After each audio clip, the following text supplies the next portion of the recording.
Salut David, salut Eric, Thomas. Je suis encore en salle de presse pour quelques heures avant de rentrer en France. Donc c'est pour ça qu'on enregistre cette petite séquence parce que quand vous serez en live, moi je serai dans l'avion. Donc voilà. Là, on est à 2 heures après la fin de la course et il y a encore de l'ambiance dans la salle de presse. De l'ambiance dans la salle de presse. Et c'est maintenant que Michel va nous débriefer la course de Miguel Oliveira. Oui, David, une KTM qui gagne le Grand Prix d'Indonésie, personne n'aurait misé là-dessus à la fois avant le premier Grand Prix durant les tests et même en arrivant ici. La première surprise de KTM, c'est au Qatar, hein, c'est de voir Binder sur le podium. Et du coup, ce podium de Binder, en fait, a réveillé Oliveira. Tout le monde s'accorde à dire ça chez KTM. Il est un peu démoralisé par sa fin de saison, par un hiver où les motos semblaient un peu tourner en rond. Et voilà, de voir Binder performer avec cette moto, ça l'a réveillé. Il a attaqué dès les premiers essais. Oliveira, il a été là. Et puis voilà, donc il a fait un week-end solide. Et même la pluie, on aurait pu imaginer que ça allait le déstabiliser. Au contraire, ça lui a donné des ailes.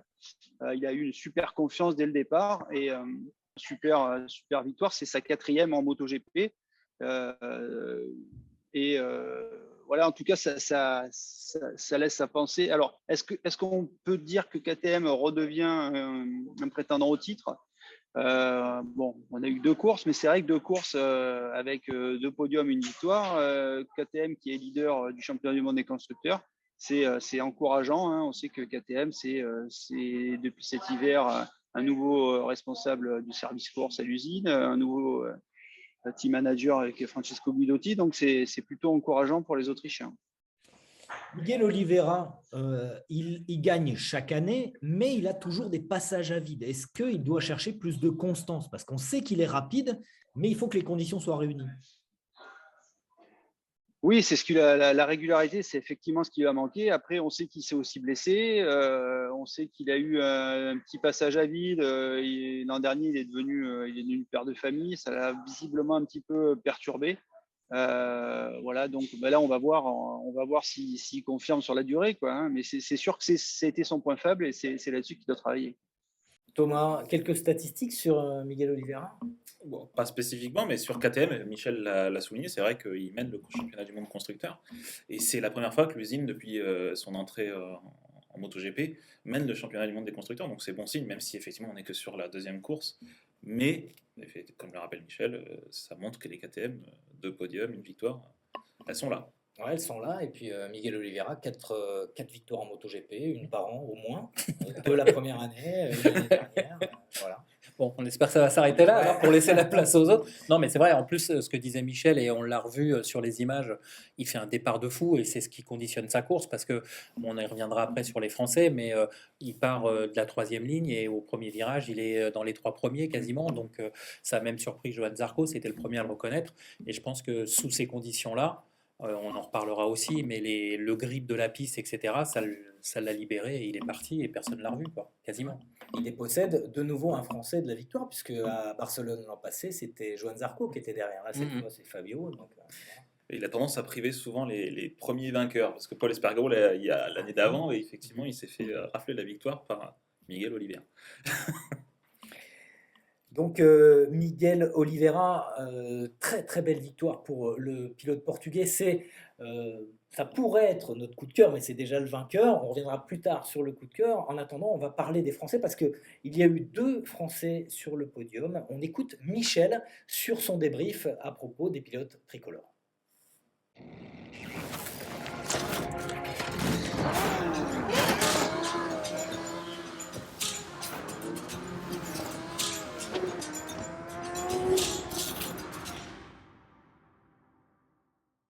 Oui, grosse satisfaction pour les 2, même si un petit bémol à la fois pour Fabio et Johan, parce que bon, s'il avait pas plu, enfin voilà, on sait que la course a été retardée de plus d'1 heure, il est tombé un véritable déluge. Sur le sec, Fabio était vraiment au-dessus de la mêlée. Non seulement il avait fait la pole, mais en plus il était en termes de rythme de course, il était vraiment plus fort. Donc je pense que sur le sec, il serait parti devant, plus personne ne l'aurait revu. Là, quand on a vu la pluie et que tout le monde s'est finalement mis en grille, on s'est dit, bon, c'est dommage, ça va pas être le jour de Fabio, quoi. Et puis, il part en tête. Et puis là, après, on le voit perdre des positions. Et là, on se dit, bah voilà, une fois de plus, Fabio sous la pluie, ça le fait pas, quoi. Et puis finalement, il s'est mis à se sentir de mieux en mieux sur la moto et il a fini super fort. Il revient un peu. Alors la course était raccourcie de 7 tours, elle est passée de 27 à 20 tours parce qu'on craignait un petit peu que le revêtement se dégrade. Enfin, c'est une décision qui avait été prise avant la pluie, hein, donc on avait peur que le revêtement se dégrade avec trop de passages. Peut-être qu'avec 7 tours de plus, il serait même allé chercher Nigel parce qu'il était vraiment, d'ailleurs, Oliveira l'a reconnu, hein, il était content que la course fasse 7 tours de moins. Il a vraiment fini super fort. Quand on lui dit bah, finalement tu vas aussi vite sous la pluie, ça l'agace, Fabio, parce qu'il dit mais moi j'ai toujours été vite sous la pluie. Le problème c'est que la Yam, on sait qu'elle a un problème de grippe. Donc dès que quand il pleut sur des circuits où il n'y a pas de grippe, je suis en difficulté et il n'est pas le seul Yamaha dans ces cas-là. Et là, Mandalika, étonnamment, le revêtement a été critiqué, mais sous la pluie, il offre un très bon grip. Et il s'est retrouvé avec une moto qui fonctionnait bien, il s'est senti à l'aise et voilà, il prouve qu'il peut aussi aller vite sous la pluie quand il y a de l'adhérence qu'il faut à la fois de la moto et de la piste, quoi. Donc ça, c'est la satisfaction, voilà, avec le petit bémol de se dire que s'il n'avait pas plu, il aurait certainement gagné cette course. Mais quoi qu'il en soit, il fait une bonne opération. Il remonte à la 3e place du classement général. Il est à 3 points du leader, je crois.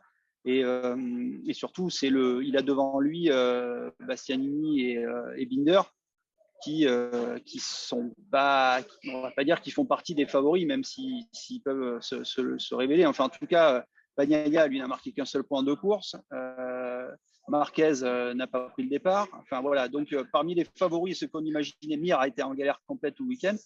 De ce qu'on imaginait, c'est parmi les favoris, c'est lui qui fait finalement le début de saison le plus solide. L'autre Français, Johan Zarco, il a fait un départ correct. Et puis derrière, il revient, mais un peu tard, il l'a dit. Ouais, il a dit qu'il lui avait fallu quelques tours pour prendre un petit peu la mesure de la piste. Au début, il y avait pas mal d'eau et il était un petit peu hésitant. Il a manqué un petit peu de confiance sur les premiers tours, c'est ce qui lui a coûté. Ensuite, il finit bien, il s'accroche. Quand Fabio le place, il s'accroche derrière lui et ça lui permet de redoubler Miller pour s'offrir le podium. Lui aussi dit que peut-être qu'avec un peu plus de tours, il aurait surtout mieux parti, un peu en confiance plus tôt, avec un peu plus de tours sur la fin, il aurait pu peut-être accrocher la victoire. Donc une petite déception, mais enfin bon, un podium, comme il dit, un podium en MotoGP, ça c'est quand même quelque chose qu'il faut savoir apprécier. D'autant que il est meilleur Ducati et au Qatar déjà il était meilleur Ducati usine, on va dire, hein, puisque Bastianini a gagné avec une GP21. Donc pour l'instant c'est lui qui s'en sort le mieux avec cette nouvelle moto qui a encore des problèmes, hein, parce que voilà, il a mis du temps à prendre ses marques, Johan, mais aussi il a souffert d'un problème cette moto, elle patine à l'accélération, donc sous la pluie c'est encore plus crucial. Ce qui fait qu'elle tourne mieux, mais elles sont moins bien des virages. Ce qui fait que les pilotes n'exploitent pas le moteur de cette moto qui est le plus performant de la grille, hein.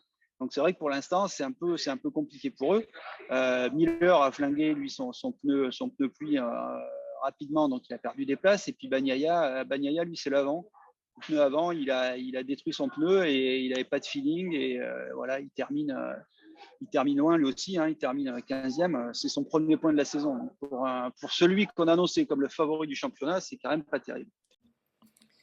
Des Français qui performent forcément, ça fait plaisir au président de la Fédération française de motocyclisme. Merci de nous avoir rejoints. Bonjour. Bonjour à tous. Bonjour. Vous êtes habitué des lieux, hein. Écoutez, j'ai eu la chance d'être invité 2 fois l'an passé. J'ai passé un très bon moment, donc je réponds toujours avec beaucoup de plaisir aux invitations qui me sont passées.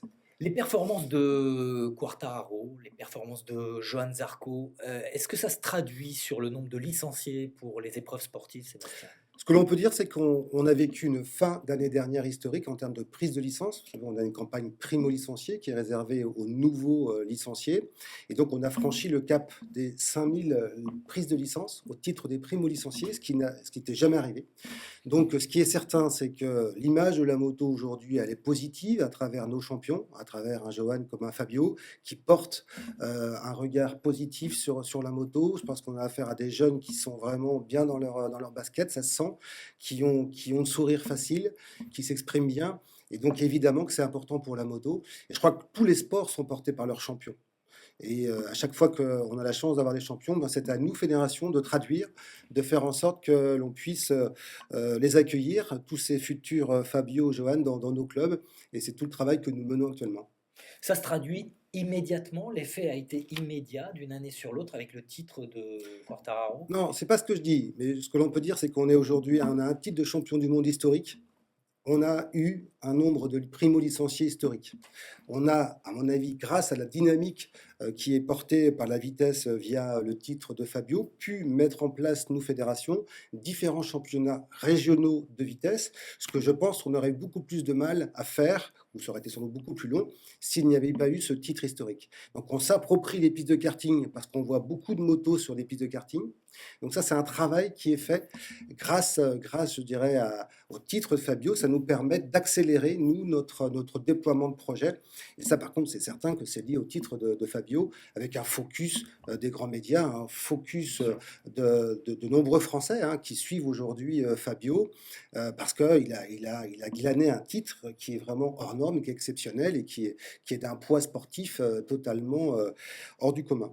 Vous échangez des fois avec les autres fédés? Oui, écoutez, pour ne rien vous cacher, j'étais pas plus tard que ce week-end avec nos amis espagnols et italiens. On a pas mal discuté, notamment formation, filière, les âges. On a du retard en France s'agissant de la filière vitesse, c'est-à-dire qu'on le voit, on n'a que 3 pilotes français en Grand Prix. Ceci étant, on a quand même des pilotes français qui performent en Superbike, on a des pilotes français qui performent en endurance. On a eu un week-end fantastique de motocross avec une victoire de Tom Vial et une deuxième place de Maxime Renaud pour sa première année. Donc, on a des Français qui rayonnent. C'est vrai qu'en vitesse, on a la chance d'avoir 2 pilotes hors normes, mais on a un peu moins de masse que nos amis espagnols et nos amis italiens. Donc, le travail consiste à essayer de voir ce qu'ils ont mis en place et puis voir ce que nous, on a mis en place en motocross pour le dupliquer en vitesse. Paul Espargaro, Eric, c'est lui qui a mené l'essentiel du premier Grand Prix de la saison. Il fait un podium, mais là, le week-end était catastrophique pour Honda, malgré des tests encourageants.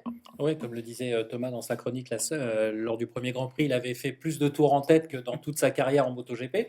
Et puis bah là, effectivement, il y a une polémique autour des pneumatiques par rapport à ce que vient de déclarer Paul sur les essais d'avant-saison. Voilà. Après, la pluie a modifié aussi la donne. Et puis, il faut voir aussi ce qui est arrivé à Marquez, pneus, électronique. Il y a encore beaucoup de choses à dire là-dessus aussi. On va en reparler parce que Michel a enquêté. Honda, c'est un week-end particulièrement cinglant. Mauvais, on peut dire, parce que du coup, en qualification, c'est encore une fois Marc Marquez qui a été le meilleur représentant Honda. Il était en 15e position, même s'il est parti 14e grâce à la pénalité de Franco Morbidelli. Mais ça reste le plus mauvais résultat de Honda en qualification depuis leur retour officiel en 82 en catégorie Rennes. J'exclus le Grand Prix de France à Nogaro où la course a été boycottée. Bon, mais voilà, mais du coup, voilà, pour éviter, pour les puristes, voilà.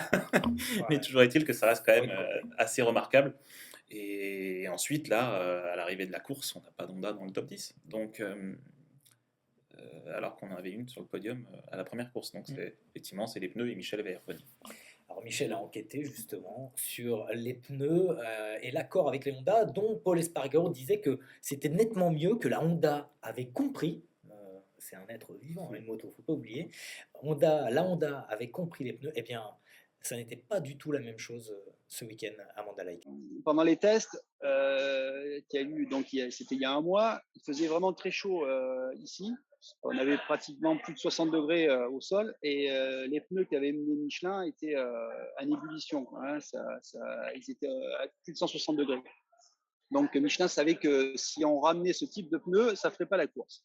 Donc ils ont ressorti une construction, une carcasse qui avait été utilisée en 2018 en Thaïlande et en Autriche. C'est une carcasse qui permet de réduire la température de fonctionnement du pneu de plus entre 10 et 20 degrés, on va dire. Cette carcasse-là, après, elle n'a plus été utilisée par la suite en 2019 et en 2020 parce qu'il y a un nouveau type de carcasse qui a été développé par Michelin pour réduire la température de la carcasse normale de 5-6 degrés. Mais là, voilà, Michelin, il savait qu'il fallait, les pneus prenait tellement de température ici pendant les tests qu'il fallait trouver une solution radicale. Donc, ils ont choisi cette option-là qui a fait que les pilotes se sont retrouvés avec des pneus très différents, avec un pneu arrière très différent de ceux qu'ils avaient utilisés, hein, parce que c'est une construction qui est utilisée à la fois sur la gomme soft, la gomme médium et la gomme dure. C'est sur la Donc c'est carcasse. l'ensemble. Voilà, c'est vraiment la carcasse qui est utilisée sur les 3 types de gomme, ce qui fait que le pneu arrière avait plus du tout les pilotes n'avaient plus du tout le même feeling avec ce pneu. Et ça a vraisemblablement posé plus de problèmes au Suzuki Honda qu'au Yamaha, au Ducati ou au KTM, voire aux Aprilia qui s'y sont plutôt bien adaptés, hein. Les commentaires, c'était voilà, effectivement, il y a moins de grippe à l'arrière, mais voilà, on fait plus de tours avec les pneus, donc c'est une question de sécurité. Ça a été admis par tout le monde, sauf chez Honda, où là, les motos sont retrouvées en catastrophe, hein. Alors, on sait que la nouvelle Honda elle a été développée pour améliorer justement ce fameux contact du pneu arrière, ce fameux grip à l'arrière. Donc là, en perdant du grip à l'arrière, les motos sont retrouvées à la rue complète. Les 2 officiels sont retrouvés en Q1 et ne sont pas passés en Q2. Ce qui était jamais arrivé. Enfin, en qualif, je vais pas encore une fois dévoiler les stats du doc, mais c'est le plus mauvais résultat de Honda en qualif depuis le retour de Honda dans la catégorie 1 en 1981. Donc c'est vraiment pas terrible. Marquez a fait du Marquez, c'est-à-dire qu'il a pas voulu accepter l'évidence. Il a dit. Alors pendant les essais, il est tombé 3 fois. En Q1, il a dit je fais le maximum. De toute façon, il faut que j'essaie voilà. C'est Marquez, hein, je donne tout pour y arriver. Tant pis si ça passe pas. Il est tombé. Et puis ce matin au warm-up, il est tombé, mais cette fois vraiment très très fort, une grosse commotion cérébrale. Il est parti à l'hôpital en hélicoptère. Bon, il a pas perdu connaissance très longtemps, mais enfin, vous avez tous vu les images, c'est vraiment très très impressionnant. Il n'a pas été autorisé à prendre le départ, ce qui est logique. Mais enfin voilà, chez Honda, ça a vraiment été un week-end catastrophique. Et chez Suzuki, pareil, quoi. Ils ont jamais réussi à régler la moto pour s'adapter à cette nouvelle carcasse. Et les 2 pilotes ont été en galère, même si finalement sous la pluie en course, ils s'en sortent mieux puisqu'ils terminent encore 5 et 6. Quoi. Des explications très, très complètes par Michel Turcot. Les pneus, une problématique, président, qui est très importante pour les pilotes, pour une question de coût, pour une question de sécurité aussi. Comment ça se passe en championnat de France? Championnat de France Superbike, il n'y a pas de pneumaticien unique pour toutes les catégories, avec une réserve, l'Objectif Grand Prix, qui est une catégorie tournée vers l'apprentissage du haut niveau et très haut niveau. Et il s'avère qu'en European Talent Cup, on est sur un pneumaticien unique qui est le pneumaticien Bridgestone. Donc on a fait le choix en 2022 pour assurer une progression et faciliter ce passage entre le championnat de France et l'European Talent Cup, d'utiliser les mêmes pneus avec des pneus très spécifiques, hein, les Bridgestone, des carcasses vraiment très spécifiques. Et donc on a fait ce choix sportif pour aider nos meilleurs jeunes à pouvoir franchir le pas de l'international. Et puis en Coupe de France Promo Sport, eh bien, on a un pneumaticien unique, en l'occurrence Pirelli, qu'on a signé pour 4 saisons.